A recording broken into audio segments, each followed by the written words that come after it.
喺兩位結為夫婦之前，本人喺職責上都有需要提醒你哋，根據婚姻條例所締結嘅婚姻係莊嚴而且具有約束力嘅，喺法律上都係一男一女嘅自願終身結合，不容他人加入。因此，張學邦先生、白海瑩小姐，你哋嘅婚禮雖然冇任何嘅世俗或者宗教嘅儀式，但你哋喺本人同埋在場嘅嘉賓嘅見證底下，當眾表示願意對方為你嘅配偶，並為此簽名為證之後，就會成為合法嘅夫婦啦。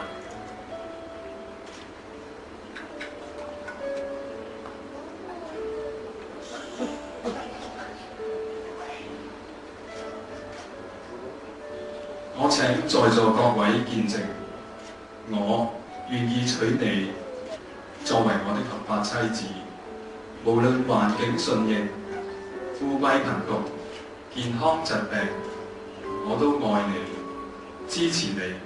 愛護你，與你同甘共苦，永不分離。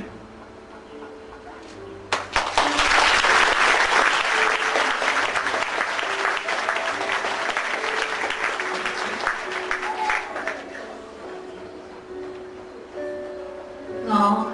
請在座各位見證，我願意嫁你作為我的合法丈夫，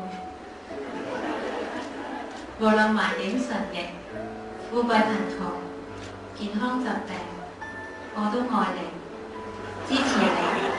愛護你，與你同甘共苦，永不分離。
請新郎新娘雙方交換結婚戒指。